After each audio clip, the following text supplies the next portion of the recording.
Hello, I'm Nicole. And I'm Cheryl.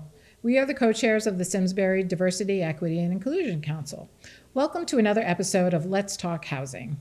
Today's episode is an excerpt from the Pathways to Affordable Housing in Simsbury, an educational program we sponsored in November of 2022. This episode features Kiley Gosselin, Executive Director of Partnership for Strong Communities. The partnership serves as a leader in topics around affordable housing in Connecticut.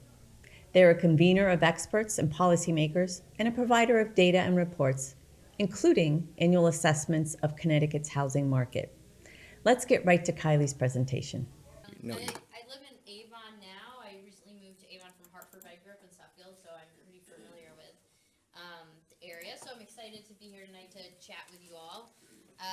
In addition to the background judgment I mentioned, I also was a LIHTC attorney for 6 years. Actually, I'm pretty sure I worked on some beacon projects back during my time, so I have some experience in the development and finance space as well. Hi.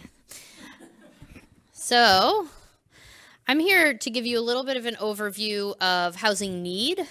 So I'll try to talk about that from a broad perspective and a state perspective, and I'll give you a little bit of Simsbury data, some new stuff that's about to come out in a couple of weeks, but you get a sneak peek at it today. And then I'll cover some myths and realities about affordable housing, some of which some of you may have heard or are familiar with, and share with you some new data in that space as well. So I'll start with sort of high level about who needs affordable housing. So this is what we call the housing stability continuum, and it looks really dense. We're actually working on a less dense version of it. But what it really shows is the scope of where folks are and how folks are housed in the state. So this includes everyone from folks who are unsheltered. Those are folks who are unfortunately living outside or in a car or in a place unfit for human habitation. Folks in emergency shelter. Folks who are temporarily housed, those are folks living in an emergency situation or temporary accommodation, or temporarily housed, something in a time-limited housing placement. That sort of group, the unsheltered to temporarily housed, is a harder to determine from a number standpoint. But I'll say roughly right now in the state, we have about 3,000 people experiencing homelessness and some tens of thousands in the temporarily housed space. What we're talking about here today is more how do we get folks into a stably housed situation? And in order to move folks who are in a less stable or even an unsheltered situation into something more stable, the problem we've run into in this state is that we just simply don't have enough housing units. So during the pandemic, we received a lot of emergency vouchers and emergency housing assistance from the federal government. And we were able to move a lot of individuals from congregate shelters into hotels and then ultimately into permanent housing. But quickly we found, and some of our CAN directors and our shelter directors were saying, we have more vouchers than we can use. We can't place anybody anywhere. We simply don't have rental units to use those vouchers in. So our state has a shortage of housing units, period, and definitely units that are affordable to certain populations, specifically people earning 50% or less of the area median income. So we'll talk quickly about what is affordable housing. You'll hear that term used a lot, and it's often defined differently by different people. So at the partnership, we like to talk about affordable housing as a big A and little a. Big A, when many folks are talking about affordable housing, we're talking about like the type of housing that Matt and Leanne may be working on. It's housing that's received financing from a government program. It's restricted based on income. These are properties with deed restrictions too that limit the rental or sale to income qualifying families. It also includes things like Connecticut Housing Finance Authority mortgages and things like that. You also sometimes hear folks talk about naturally occurring affordable housing, and what's that? Well, for the most part, our market does not, based on cost, doesn't produce units that are affordable to folks below 50% of area median income, and in many cases below 80% of area median income. Just the cost of housing in the rental market doesn't provide for that. So that's why subsidies exist to fill that gap. But that's why Leanne and other partners in her field do the work that they do. But there are some less expensive market rate rental housing around. In our state, that housing is typically very old, and oftentimes it's not in the best shape. Oftentimes it's in sort of old town centers or industrial areas and our cities. That's where the bulk of our sort of unrestricted rental housing currently exists. We really stopped building multifamily housing in the state in a big way. Really, in the middle of the last century, we moved more into single-family homes, and particularly Connecticut. It's really slowed drastically with our multifamily housing permit. So most towns don't have a lot of naturally occurring affordable housing, Simsbury, Avon being some of those. A lot of folks will say, well, I have units in my town that are affordable, and they're really not affordable to folks at that 80% of area median income and below, or oftentimes they're not in great shape. I'll do a couple slides here quickly on some graphics on who needs affordable housing. Again, showing for every 100 low-income households in Connecticut, there's only 42 rental units available to and affordable to them. So that includes the big A and the little a stock. So if you happen to be in that lower income household category or extremely low income, that's folks at 50 and 30% very median income, you're going to have a real difficult time finding just a unit here in Connecticut. We talk about who is in affordable housing. A lot of the folks in our extremely low income category are really primarily folks with disabilities and elderly households. That's what makes up the bulk of folks who are the lowest income, and that's again where the deepest need is in Connecticut. Some other individuals in that category include folks exiting the criminal justice system, youth exiting foster care. When we start talking about workforce housing or folks making minimum wage and lower wage jobs, we're typically talking not extremely low income, but more low income or moderate income households. We'll get into that a little bit in a minute. So I think this is helpful. This graphic you see on the right with this chart shows how housing costs have risen a lot since, in this case, 1960. So again, in 1960, just about 12% of renters spent over half of their income on housing costs. By 2020, it's almost doubled to 27. So you've got really a sort of a crisis of both folks not making enough. Our minimum wage jobs and our minimum wage have not risen, and just wages in general have not risen as fast as housing costs have gone up. So where housing costs are going up more quickly than wages, you end up with this affordability gap. And in Connecticut, we've seen that gap widen over time. And on the left, just noting too that this disproportionately affects Black and BIPOC renters here in the state. And I'll talk a little bit more about segregation in the next slide. So racial and economic segregation is, I think, a pretty well-known fact here. We can look around who's in this room right here today, right? And I live in Avon. I grew up in Suffield, a similar population. I lived in Hartford for a while in a much different population. And so we see here, most of our BIPOC population live in only 15 of Connecticut's 169 towns, and they're disproportionately low income, and they have less housing options. So when we talk about economic segregation and we talk about racial segregation, Connecticut is one of the most segregated states in the country. So when we're talking at the Partnership for Strong Communities about affordable housing, we're really talking about building more inclusive and equitable communities that are providing housing opportunities to a wide range of individuals that have access to a rental housing option, if that's what makes sense for them, or even affordable homeownership in some cases, specifically to BIPOC folks where they've been explicitly excluded by law, and in many cases in discriminatory practices from purchasing a home and building wealth, intergenerational wealth that many of us have had access to.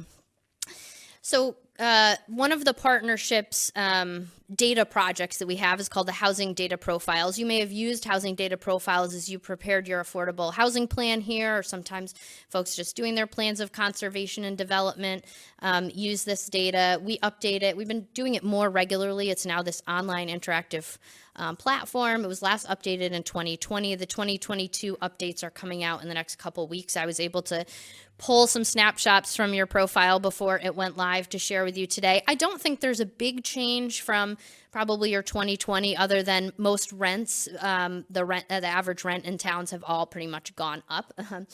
But for the most part, our affordable housing stock has remained the same. And we have some preservation risks that I'll talk about quickly, but I'll move through these quickly. We, again, this should be available pretty soon, and we'll be able to share it out with you. But generally, right now in Simsbury, about 5% of your housing is subsidized. That's not uncommon for our suburban towns. Hartford to be to produce a contrast is almost 40% income restricted housing. Towns like Simsbury, Avon, others tend to be around this 5%, give or take. And this is your sort of affordable housing units by type. So when you look at this portion here, the big block is all of your housing units in town, right? And the blue are those that would be income restricted. So a very small portion are CHFA loans or USDA mortgages. Those are affordable homeownership. Another portion are just tenant rental assistance. So those are folks using Section 8 or state rental assistance vouchers here in your town. And then the other 3% are made up of governmentally assisted units. So those may be affordable housing projects you already have, units that are deed restricted using something like a low-income housing tax credit or other state housing finance programs. So of the over 9,000 total units in Simsbury, 438 are considered to be affordable. And that is the state updates that list of affordable units on an annual basis. This is just showing your housing cost burden. So interestingly, even though you live in a relatively affluent town, there's still a pretty large chunk of folks who are impacted by housing costs being high. That's not a surprise to many of you who know what the housing costs here are, but I think it's important to share with folks. The other thing I think is important to note with this town-by-town data is I always caution folks that looking at their town data is a source to determine your own need, because really we need to be looking at housing data as a regional concept. Most folks don't live and work in the same town. Most folks cross town borders. And if we continue only to look at need within our own town, we look at our income and say, well, Simsbury has folks who mostly don't need affordable housing. So it's really important that we look, again, beyond the borders. But I wanted to share this data with you today to show that even some folks here in Simsbury are housing cost burdened. And then the last slide I'll share with you from your housing data profiles is the housing wage. So housing wage is a term the National Low Income Housing Coalition uses and calculates annually. This is the $25 an hour is what you would have to earn in order to afford a 2-bedroom rental house without paying more than 30% of your income on housing. So you can see where we have a higher minimum wage than most of the country at $14 an hour. It's still far from that $25, and in some places in Fairfield County it's much higher, but 25 is about, you're in, obviously you see this chart here, you're in good company with a lot of other towns that also have that high housing wage of 25. And this is housing preservation by risk I just mentioned before. Because the low-income housing tax credit program is one of the biggest development tools that the country has ever produced or created to produce affordable housing, and it was started in 1986 during the Tax Reform Act. Most of those properties have deed restriction terms that are around 30 years. So we have a lot of projects that were created and started in the 1990s that are reaching the end of your deed restriction timeline. So Connecticut, like other states, has a lot of units that have been created over the past 20, 30 years that are reaching the end of their deed restriction. Why do I mention that? Because once they've reached the end of the deed restriction, there's a choice. There's a choice to take that property and continue its affordability, put new tax credits or new resources into it, or to allow that property to become market rate. And so I think it's important as stewards of your town's housing resources that you're aware of the number of units you have that are reaching the end of that timeline, so that you can be reviewing that, talking to those property owners, looking at what are the options. Is this property going to remain affordable? Is there a way we can expand it? If we're going to renovate it or rehab it, what resources are we using? And that sort of thing, but looking at it as part of your overall housing stock and plans. So next I'm going to talk quickly about some housing myths and realities. I'm trying to go fast so I make sure we get enough time for Matt and Leanne, but if you have questions with any of these, please feel free to stop me. I'll also note that part of my job and the partnership's job, we also receive funding through the Hartford Foundation and other generous foundations, is to produce educational materials We have a conference coming up next week, actually, the State Annual Affordable Housing Conference, which is free. You can register online at our website, but we also have a lot of fact sheets and resources. We produce a lot of original research. So if you're ever wondering, hey, what is the real deal with 830G? We have a whole like facts and myths sheet and a 101 sheet. And same thing goes with these affordable housing myths and realities and a whole host of other topics. So if there is something you're interested in hearing more about, I'm happy to sort of point you in the right direction on our website. So I picked 4 of the most common affordable housing myths that we hear in my line of work, and I'm sure Matt and Leanne are pretty well familiar with these. I'm going to walk through these quickly one by one so you can learn more about them. But number 1 is that housing units will increase crime, that affordable housing development might decrease my property values, multifamily housing developments will put too many kids in our schools, and then finally that affordable housing will look out of character or ugly in our town. So the first one is about affordable housing generating crime. There's been multiple studies on this, and actually most affordable housing reduces crime or has really no difference in crime rates. Most families in affordable housing and households are moving to that housing and looking for that stability and want the same thing for their families that many of you want for your families. And so there's really, again, this is just a myth that's been disproven over and over. Again, I also showed you the slide of the types of individuals that are living particularly in the deepest subsidized units. There's a lot of folks that are elderly and disabled. They are also not out committing crimes on a regular basis. So this is one of those things that comes up, I think, because I'll share with you sort of I think there's some racial bias that underpins some of these, but we've built most of our affordable housing in Hartford, as I've noted, and Hartford also happens to be a place where we have a high crime rate. We continue to concentrate poverty by developing all of our affordable housing in very few places. And so I think over time, folks associate those things together in an unfortunate way, but it is a myth that's been disproven. Number 2, that this will lower my property values.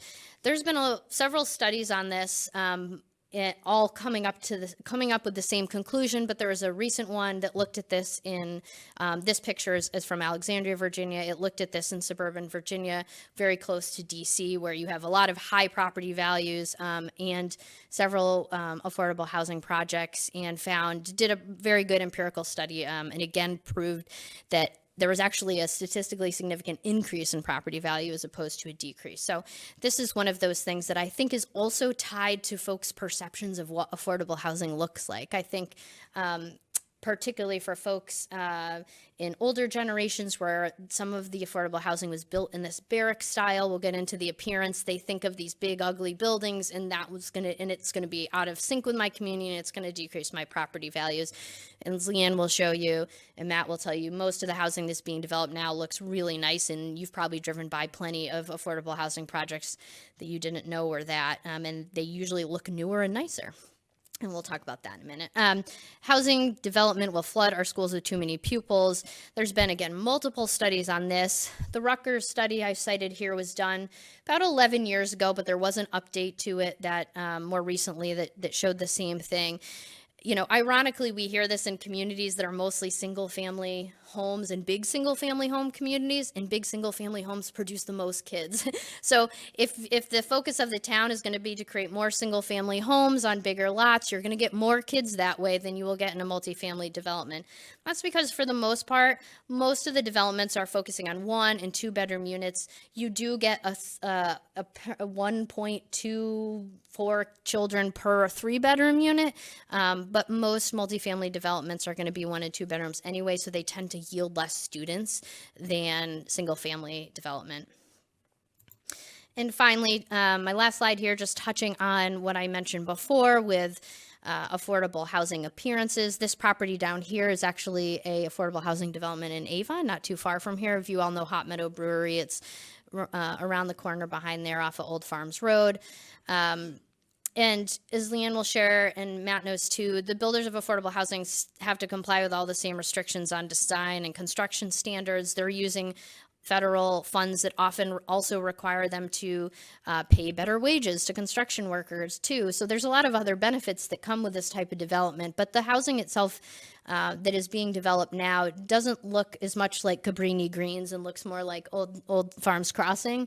And so I think it's important as towns approach this, and maybe they've developed their affordable housing plan, and hopefully they're thinking, hey, how do we do some more of this, is to look at some projects like this, maybe some that Leanne will show. The last slide I just showed you from is a project that Beacon Communities did in New Haven, to look at what makes sense in your community, what size and scope makes the most sense, what looks right and feels right and can house people who are working in your community, who are serving in your community in some cases, elderly folks and others who need a different type of product than your town currently provides.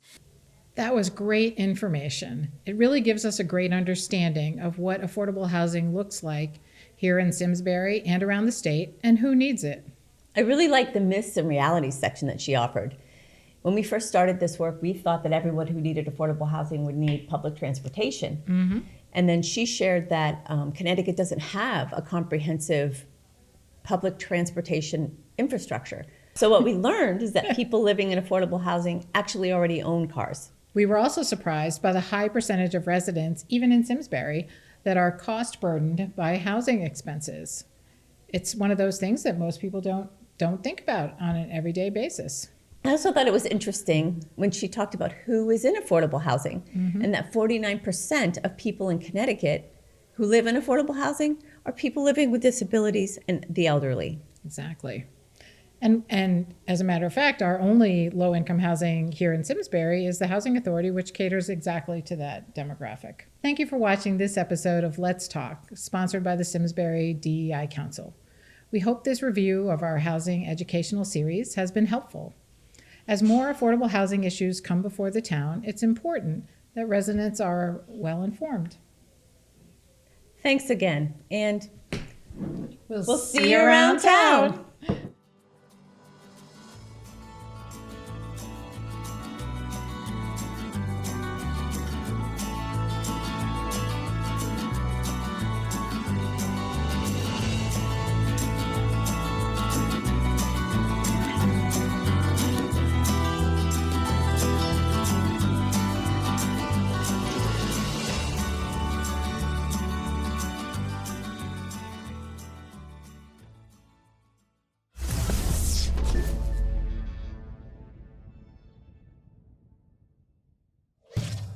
Funding for Simsbury Community Television is provided in part by contributions from viewers like you.